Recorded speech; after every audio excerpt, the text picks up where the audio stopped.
श्री उमर अब्दुल्ला उन्होंने भी इस बात को उजागर कर दिया है कि ये जो इंडिया अलायंस वाले हैं, जो कांग्रेस के नेतृत्व में 2024 से पहले के गठबंधन बना था, उनके आगे उसी वक्त सवालिया निशान लग गया था जब 2024 में लोकसभा के चुनाव हुए थे। और उमर अब्दुल्ला साहब ने ठीक ही कहा है, अब इनको अपना बोरिया बिस्तर गोल करके ये अलायंस बंद कर देना चाहिए, क्योंकि देश की जनता ने इन साजिश करने वालों को रिजेक्ट किया है। नेशनल कॉन्फ्रेंस के घर में क्या चल रहा है, उनके मेंबर पार्लियामेंट आगा शहीद रहूल्ला क्या कर रहे हैं, क्या नहीं कर रहे हैं, ये उस पार्टी का अपना अंदरूनी मामला है। किसी दूसरी सियासी जमात के उनका इंटरनल मैटर्स, उनके अंदरूनी मामलात में, उनके तंजीमी मामलात में, उनके ऑर्गेनाइजेशनल मैटर्स पर तो मुझे कोई बयानबाजी नहीं करना है, वो उनके अपने घर का मामला है। लेकिन ये बात भी सामने आ रही है कि कुछ ठीक नहीं चल रहा है, लेकिन फिर भी मैं कहूँगा ये उनके अपने घर का मामला है, उस पर मुझे कोई बयान नहीं दे रहा। 3 महीने का वक्त हुआ है और धीरे धीरे इस पर आवाज़ आ रही है। अब तो उनकी पार्टी के अंदर से उन्हीं के मेंबर पार्लियामेंट बोल रहे हैं, तो लोग बेसब्री से इंतज़ार कर रहे हैं। और मेन अपोजिशन जमात होने के नाते बीजेपी भी पूरी कोशिश करेगी कि सरकार को इस बात के लिए कि जो आपने वादे किए हैं, जिनके आधार पर आप सरकार में आए हो, वो तो पूरे करने पड़ेंगे। इस समय मैं भारतीय जनता पार्टी के दफ्तर में मौजूद हूं और आपको बता दें कि यहां पर पार्टी के अंदर जो गतिविधियां लगातार जारी हैं, खासतौर पर चुनावी प्रक्रियाओं को लेकर बात करें तो यहां पर चुनावी प्रक्रिया जारी है। संगठन के चुनाव जो लगातार चल रहे हैं, जिसमें आपको बताते चले कि आज भारतीय जनता पार्टी के जिला सांबा के प्रधान के चुनाव की प्रक्रिया यहां पर चल रही है, जिसके अंदर तमाम जो भारतीय जनता पार्टी के सीनियर नेता वो यहां पहुंचे हुए हैं। जिसमें अगर बात करें तो भारतीय जनता पार्टी के सीनियर नेता, वरिष्ठ नेता रविंद्र रैना जी यहां पहुंचे, इनसे जानने की कोशिश करते हैं। बीजेपी को लेकर भी बात करेंगे और उसी के साथ साथ इस समय जो हालात बने हुए उन हालातों पर भी बात करेंगे। बहुत बहुत स्वागत है, सांबा आज पहुंचे हैं। पार्टी की जो तमाम चुनावी गतिविधियां वो चल रही हैं, एक तो इसको लेकर भी मैं जानूंगा, लेकिन दूसरी तरफ आपने देखा कि चीफ मिनिस्टर उमर अब्दुल्ला का जो कल का बयान, एक बड़ा बयान उन्होंने दिया है इंडिया अलायंस को लेकर। वो कह रहे हैं कि इस इंडिया अलायंस को अब स्क्रैप कर देना चाहिए, बहुत बड़ा बयान दिया। क्या कुछ कहेंगे इसको लेकर? पूरा भारत जानता है कि ये जो इंडिया अलायंस बनाने की एक कोशिश हुई थी, ये तमाम वो राजनीतिक दल जो मौका परस्त हैं, उन्होंने कोशिश की थी 2024 के इलेक्शन से पहले, और एक बड़ी साजिश उस वक्त हमारे माननीय प्रधानमंत्री मोदी जी के खिलाफ कुछ विपक्षी दलों ने की थी। लेकिन 2024 के पार्लियामेंट के इलेक्शन में शानदार जीत के बाद जब मोदी साहब तीसरी बार देश के फिर से प्रधानमंत्री बने, उसी वक्त लग रहा था ये इंडिया अलायंस जो है ये ध्वस्त हो जाएगा। बहुत सारे दल ये इस इंडिया अलायंस से किनारा कर चुके हैं। आपने खुद देखा, दिल्ली में केजरीवाल साहब और कांग्रेस अलग अलग रास्तों पर चल पड़े हैं। बंगाल में ममता बनर्जी अलग रास्ते पर चल पड़ी हैं। और श्री उमर अब्दुल्ला उन्होंने भी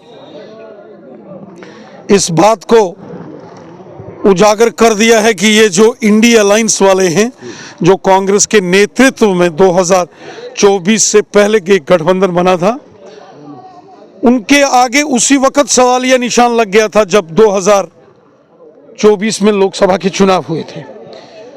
और उमर अब्दुल्ला साहब ने ठीक ही कहा है, अब इनको अपना बोरिया बिस्तर गोल करके ये अलायंस बंद कर देना चाहिए, क्योंकि देश की जनता ने इन साजिश करने वालों को रिजेक्ट किया है।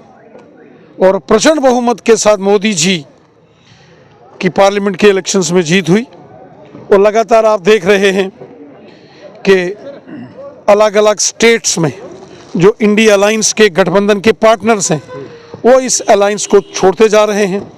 कभी ममता बनर्जी इस बात को बोलती हैं कि नेतृत्व परिवर्तन होना चाहिए इंडिया अलायंस का, फिर आवाज़ आती है कि इनकी मीटिंग्स नहीं हो रही हैं। तो ये मौका परस्त ऑर्गेनाइजेशनल एक आपस में अंडरस्टैंडिंग की गई थी। ये कोई अलायंस नहीं था, ये एक अंडरस्टैंडिंग और सत्ता को कब्जा करने की एक अंडरस्टैंडिंग थी, जिसमें ये अपोजिशन की जमातें फैल रही हैं।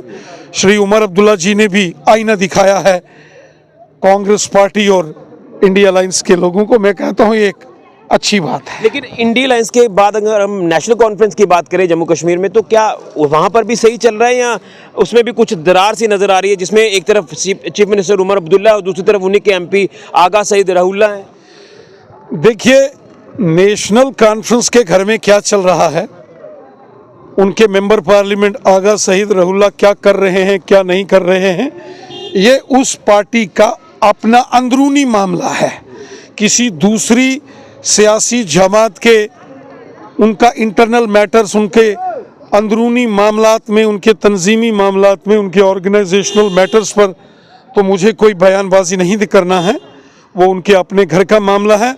लेकिन ये बात भी सामने आ रही है कि कुछ ठीक नहीं चल रहा है, लेकिन फिर भी मैं कहूँगा ये उनके अपने घर का मामला है, उस पर मुझे कोई बयान नहीं देना है। लेकिन मैनिफेस्टो में जो चीज़ें रखी थी नेशनल कॉन्फ्रेंस ने चुनाव के वक्त में, वही आगा रहूल्ला जो है वो चेताने की कोशिश कर रहे हैं कि उसके ऊपर आप खरा उतरिए। जो मैनिफेस्टो में आपने चीज़ें रखी, वो बार बार 370 का जिक्र अभी भी कर रहे हैं। एक बात तो है कि जब इलेक्शंस में कोई पार्टी मैनिफेस्टो बनाती है और अगर वो पावर में आती है, उसकी हुकूमत बनती है, तो उस पार्टी की जिम्मेवारी होती है कि अपने मैनिफेस्टो को लागू करना।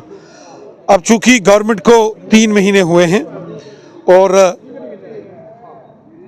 सारे जम्मू कश्मीर की आवाम उम्मीद करती है कि जो उस वक़्त वादे किए गए थे वो वादे पूरे होने चाहिए। वो चाहे बिजली के थे, राशन के हैं, अनएम्प्लॉयमेंट के मामला हैं, या जो महिलाओं को, ख़वातीन को महीने का ऑनरेरियम स्टेफन देने की बात है। ऐसे बहुत सारे वादे, सिलेंडर्स 12 की बात है, तो बहुत सारे वादे उस वक़्त किए गए थे।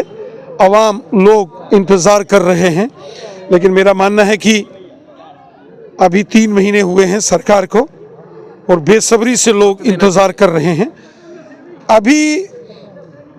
अभी चूँकि 3 महीने का वक्त हुआ है और धीरे धीरे इस पर आवाज़ आ रही है। अब तो उनकी पार्टी के अंदर से उन्हीं के मेंबर पार्लियामेंट बोल रहे हैं, तो लोग बेसब्री से इंतज़ार कर रहे हैं।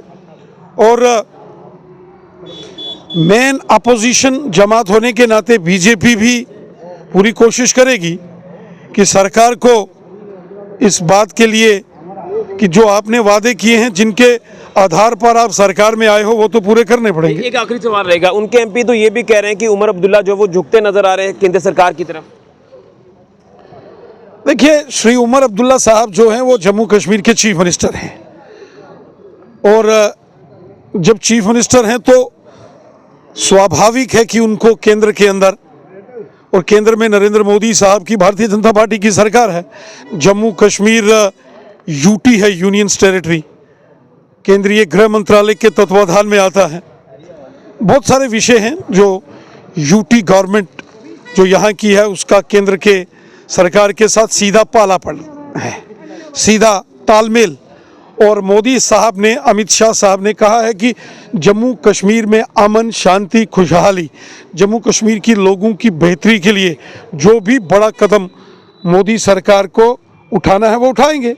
अभी जम्मू में रेलवे डिवीज़न जो है उसको आपने देखा कि मोदी साहब के प्रयासों से उसको बना है। अभी दिल्ली से जम्मू, जम्मू से कश्मीर रेल जाने को तैयार है, और भी बड़े बड़े प्रोजेक्ट्स हैं, नेशनल हाईवे, एक्सप्रेस हाईवेज। उन बड़े प्रोजेक्टों को केंद्र की नरेंद्र मोदी साहब की सरकार ने दिल खोल कर फंडिंग की है। और स्वाभाविक है कि जब किसी यूटी की कोई सरकार होगी तो उनको मिलजुल कर काम करना पड़ेगा। और हम चाहते हैं अब इलेक्शन ख़त्म हो गया है, लोगों की बेहतरी का काम होना चाहिए। आपसी लड़ाई झगड़ा, रस्सा कशी, एक दूसरे पर छींटा कशी, तलखियां, ये बंद होनी चाहिए। अब हुकूमत और हुकूमत के जो जिम्मेवार उनके रिप्रेजेंटेटिव्स हैं, उनका काम है कि लोगों की बेहतरी के लिए वो काम करें। अब छीटा कशी, रस्सा कशी, एक दूसरे के ऊपर तनकीदें बंद करके लोगों की बेहतरी के लिए काम करना चाहिए। लोग हुकूमत बनाते हैं बेहतरी के लिए, अमन शांति खुशहाली के लिए, डेवलपमेंट के लिए, उस और काम करना चाहिए। और ये आलतू फालतू की जो बहस मवासा ये ख़त्म करके लोगों के मफाद के लिए सोचना चाहिए। एक आखिरी सवाल जो आपने चुनावी प्रक्रिया को लेकर मैं जानना चाहता था कि युवाओं को मौका दिया जा रहा, पार्टी के अंदर नई जिम्मेदारियां दी जा रही, उसी के सिलसिले में आज यहाँ आप पहुंचे हैं, इसको लेकर क्या कहेंगे? भारतीय जनता पार्टी का ऑर्गेनाइजेशनल जो पर्व है, संगठन पर्व, जिसमें मेंबरशिप और उसके बाद पोलिंग बूथों का गठन, ब्लॉक्स जिन्हें हम मंडल कहते हैं, उनका गठन हुआ है। अब डिस्ट्रिक्ट प्रेसिडेंट्स की प्रक्रिया चल रही है, उसके बाद स्टेट प्रेसिडेंट की प्रक्रिया होती है, फिर नेशनल प्रेसिडेंट की। इस प्रोसेस को पूरा किया जाता है। मैं आज यहाँ सांबा में आया हूँ, इसके बाद कठुआ, पहाड़ी ज़िला, बनी बिलावर, बसोली, अभी मैं रजौरी पुंछ से आया हूँ। पूरे जम्मू और कश्मीर के अंदर, साथ साथ पूरे देश में ये ऑर्गेनाइजेशनल प्रोसेस इस समय चल रहा है। और ये पार्टी के अंदर नौजवानों को, नए यंगस्टर्स को पार्टी ने इस बार तय किया है मौका देने के लिए, और youngster youth Bharatiya Janata party के साथ बड़ी तादाद में जुड़ा है। चलिए, बहुत धन्यवाद अपना कीमती समय देने के लिए। तो वरिष्ठ नेता भारतीय जनता पार्टी के रविंद्र रैना जी सांबा पहुंचे हैं, जिसमें कुछ सवालों का उन्होंने जवाब दिया है कि इंडी अलायंस जो विफल हो चुका है और विफल साबित हुआ है, जिसको लेकर अब उमर अब्दुल्ला ने भी ये कह दिया कि इसे स्क्रैप कर देना चाहिए। और कहीं ना कहीं नेशनल कॉन्फ्रेंस को लेकर भी कहा कि हम उनके अंदरूनी मामले में तो नहीं जाएंगे, लेकिन कुछ अच्छा नहीं चल रहा है नेशनल कॉन्फ्रेंस में, ये भी कहा है। लेकिन उसी के साथ साथ यहाँ बीजेपी में युवाओं को मौका दिया जा रहा है, उनको नई जिम्मेदारियां दी जा रही है। इन तमाम सवालों का जवाब दिया है रविंद्र रैना, जो कि भारतीय जनता पार्टी के वरिष्ठ नेता हैं। तो अब देखना यह है कि आने वाले दिनों में इंडी अलायंस की तस्वीर और क्या देखने को मिलती है, और नेशनल कॉन्फ्रेंस के अंदर जो ये चीजें चल रही हैं, एक तरफ उनके एमपी है, एक तरफ उमर अब्दुल्ला है, वहां पर क्या कुछ घटनाक्रम हमें आगे आने वाले दिनों में देखना है, ये देखना होगा। लेकिन बीजेपी को लेकर भी ये साफ तौर पर कहना कि बीजेपी भी पूरी तरह से तैयार है, अपने युवाओं को संगठन के अंदर मौका लगातार दिया जा रहा है। फिलहाल के लिए मैं राहुल के साथ ऋषि खजूरिया, जेके मीडिया के लिए।